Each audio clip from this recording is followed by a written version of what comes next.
kwentuhang may gigil at glow. Parang ako lang. Oh my God, I feel so glowing today. Oras na para pag-usapan naman natin ang mga bagay na madalas ay hindi pinapansin pero super important para sa mga kababaihang katulad natin. Ito ang Girl Things.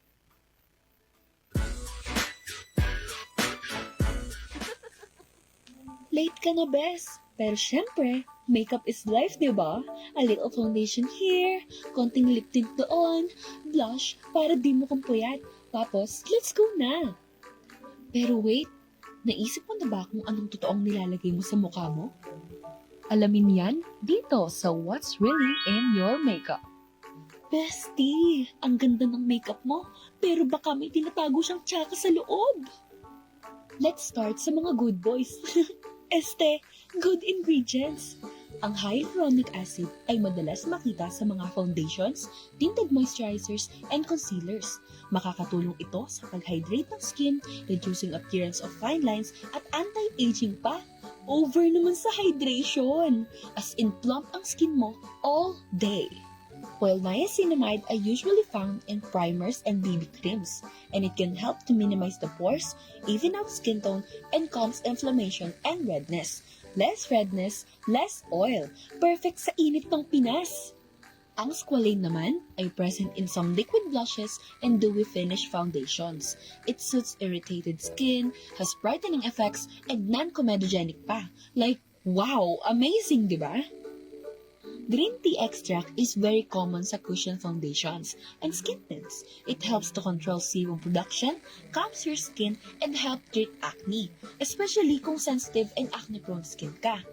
And ang most common ingredient na vitamin E ay nasa lip balms, glosses, and even some blush sticks. Protect skin cells from damage? Check. Anti-inflammatory? Check. Antioxidant? Super check. Kaya pag ganito ang ingredients ng makeup mo, yes! Certified skin-friendly ka, sis! Dual purpose, no? Makeup and skincare in one product, diba? Perfect! Pero girl, hindi lahat ng nasa makeup ay bestie mo. Some makeup contains harsh ingredients that can damage your skin. Katulad ng fragrance, ito ay usually nasa mga lipsticks, powders, and blushes.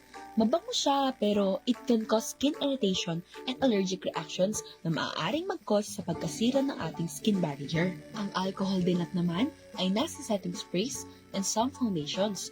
This ingredient can trigger excess oil production since our skin will try to compensate for the loss of hydration, and it can leave your skin flaky and dry like Sahara Desert.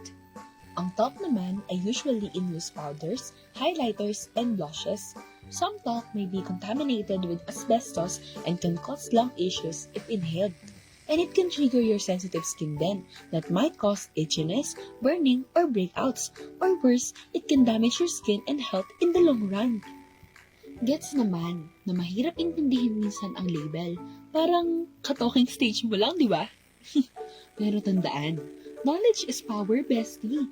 And hindi naman masamang mag-makeup. Pero mas okay if you know what's in it. But always remember na what works for others might not work for you, and vice versa. Glow safe, know your makeup, because real beauty starts with self-care and knowledge. Tunay yan, mga ka-MP. Kailangan hindi lang basta punas ka lang ng punas sa mukha mo. Minsan kailangan alamin din natin kung ano yung laman nito kasi baka hindi ito bagay or hindi ito compatible sa skin mo. Especially, ang skin natin, magkakaiba yung type niyan. Meron yung oily, super dry, meron yung madaling mag-breakout. So really, kailangan nating ding kumonsulta sa ating mga dermatologist to learn about our skin muna. Alamin natin, ano bang type ng skin mo? Type ba niya o di niya type? Chos!